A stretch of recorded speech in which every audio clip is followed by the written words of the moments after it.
Les aventures du Chardon de Hans Christian Andersen, lu par Camille pour Audiocité. Devant un riche château seigneurial s'étendait un beau jardin, bien tenu, planté d'arbres et de fleurs rares. Les personnes qui venaient rendre visite au propriétaire exprimaient leur admiration pour ces arbustes apportés des pays lointains pour ces parterres disposés avec tant d'art. Et l'on voyait aisément que ces compliments n'étaient pas de leur part de simples formules de politesse. Les gens d'alentour habitant des bourgs et des villages voisins venaient le dimanche demander la permission de se promener dans les magnifiques allées. Quand les écoliers se conduisaient bien, on les menait là pour les récompenser de leur sagesse. Tout contre le jardin, mais en dehors, au pied de la haie de clôture, on trouvait un grand et vigoureux chardon. De sa racine vivace poussaient des branches de tous côtés. Il formait à lui seul comme un buisson. Personne n'y faisait pourtant la moindre attention, hormis le vieil âne, qui traînait la petite voiture de la laitière. Souvent la laitière l'attachait non loin de là, et la bête tendait tant qu'elle pouvait son long cou vers le chardon en disant « Que tu es donc beau, tu es à croquer !» Mais le licou était trop court, et l'âne en était pour ses tendres coups d'œil et pour ses compliments. Un jour, une nombreuse société est réunie au château. Ce sont toutes personnes de qualité, la plupart arrivant de la capitale. Il y a parmi elles beaucoup de jolies jeunes filles. L'une d'elles, la plus jolie de toutes, vient de loin. Originaire d'Écosse, elle est d'une haute naissance et possède de vastes domaines, de grandes richesses. C'est un riche parti.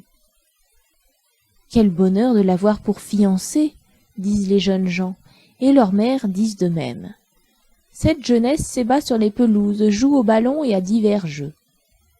Puis on se promène au milieu des parterres, et comme c'est l'usage dans le Nord, chacune des jeunes filles cueille une fleur et l'attache à la boutonnière d'un des jeunes messieurs.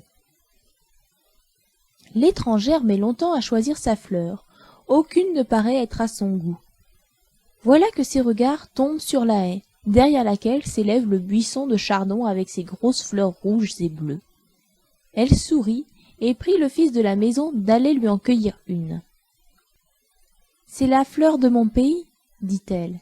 Elle figure dans les armes d'Écosse. Donnez-la-moi, je vous en prie. » Le jeune homme s'empresse d'aller cueillir la plus belle, ce qu'il ne fit pas sans se piquer fortement aux épines. La jeune Écossaise lui met à la boutonnière cette fleur vulgaire, et il s'en trouve singulièrement flatté. Tous les autres jeunes gens auraient volontiers échangé leurs fleurs rares contre celles offertes par la main de l'étrangère. Si le fils de la maison se rengorgeait, qu'était-ce donc du chardon?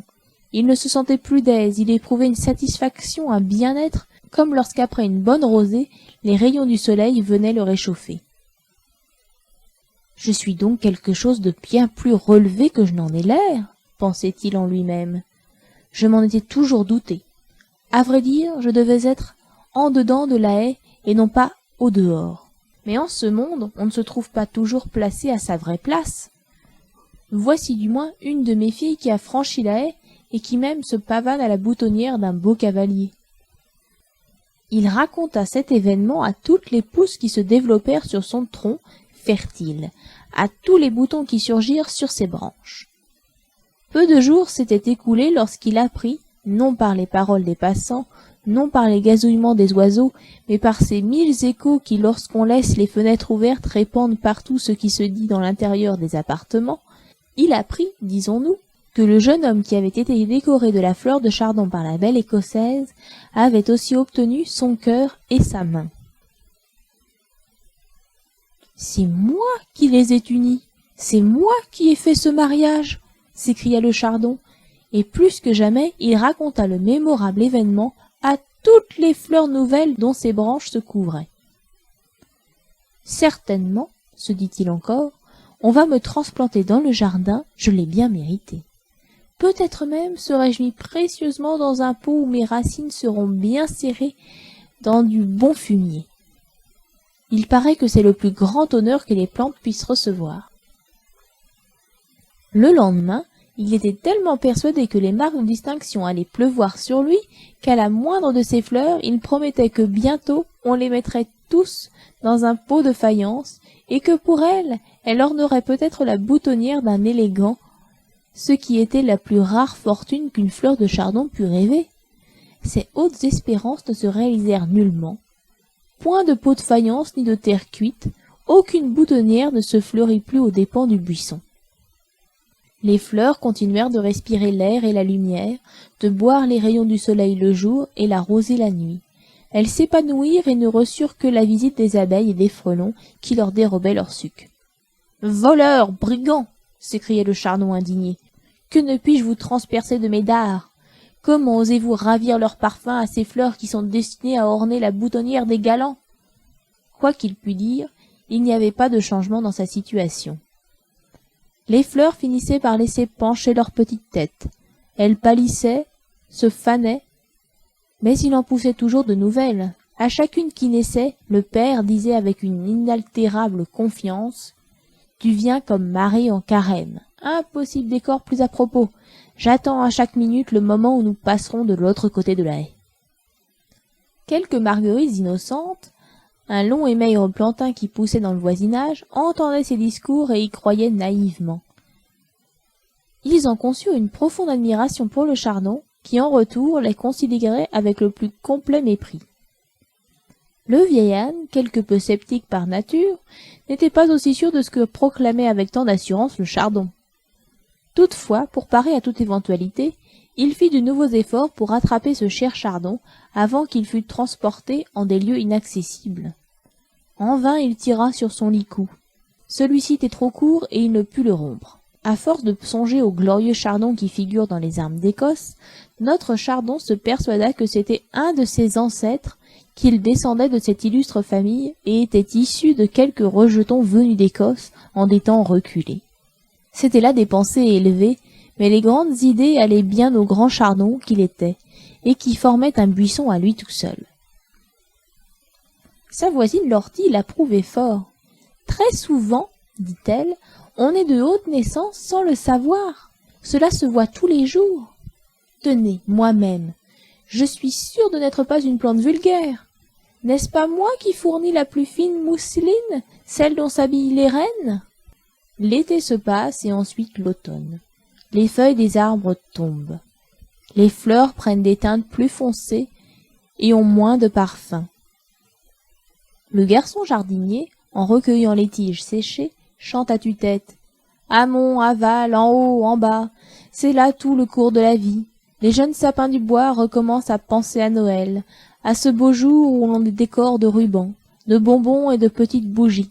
Ils aspirent à ce brillant destin, quoiqu'ils doivent leur en coûter la vie. Comment je suis encore ici, dit le charbon, et voilà 8 jours que les noces ont été célébrées. C'est moi pourtant qui a fait ce mariage et personne n'a l'air de penser à moi, pas plus que si je n'existais point. On me laisse pour reverdir. Je suis trop fière pour faire un pas vers ces ingrats, et d'ailleurs, le voudrais-je? Je ne puis bouger. Je n'ai rien de mieux à faire qu'à patienter encore. Quelques semaines se passèrent. Le chardon restait là, avec son unique et dernière fleur. Elle était grosse et pleine, on eût presque dit une fleur d'artichaut. Elle avait poussé près de la racine, c'était une fleur robuste. Le vent froid souffla sur elle, ses vives couleurs disparurent, elle devint comme un soleil argenté. Un jour, le jeune couple, maintenant mari et femme, vint se promener dans le jardin. Ils arrivèrent près de la haie, et la belle Écossaise regarda par-delà dans les champs. « Tiens, dit-elle, voilà encore le grand chardon, mais il n'a plus de fleurs. »« Mais si, en voilà encore une, ou du moins son spectre, » dit le jeune homme en montrant le calice desséché et blanchi. « Tiens, elle est fort jolie comme cela, » reprit la jeune dame. « Il nous la faut prendre pour qu'on la reproduise sur le cadre de notre portrait à tous deux. » Le jeune homme dut franchir de nouveau la haie et cueillir la fleur fanée. Elle le piqua de la bonne façon. Ne l'avait-il pas appelé un spectre? Mais elle ne lui en voulut pas. Sa jeune femme était contente. Elle rapporta la fleur dans le salon. Il s'y trouvait un tableau représentant les jeunes époux. Le mari était peint, une fleur de chardon à sa boutonnière. On parla beaucoup de cette fleur et de l'autre. la dernière qui brillait comme de l'argent et qu'on devait ciseler sur le cadre. L'air emporta au loin tout ce qu'on dit. « Ce que c'est que la vie, dit le chardon.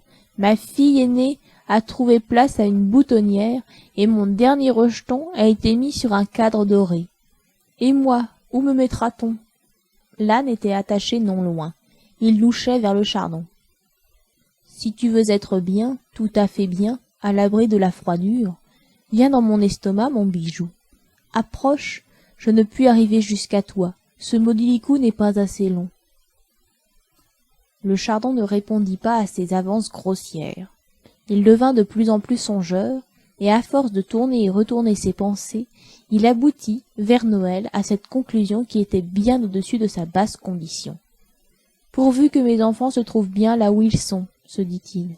Moi, leur père, je me résignerais à rester en dehors de la haie, à cette place où je suis né. Ce que vous pensez là vous fait honneur, dit le dernier rayon de soleil. Aussi vous en serez récompensé. Me mettra-t-on dans un pot ou sur un cadre? Demanda le chardon. On vous mettra dans un conte, eut le temps de répondre le rayon avant de s'éclipser.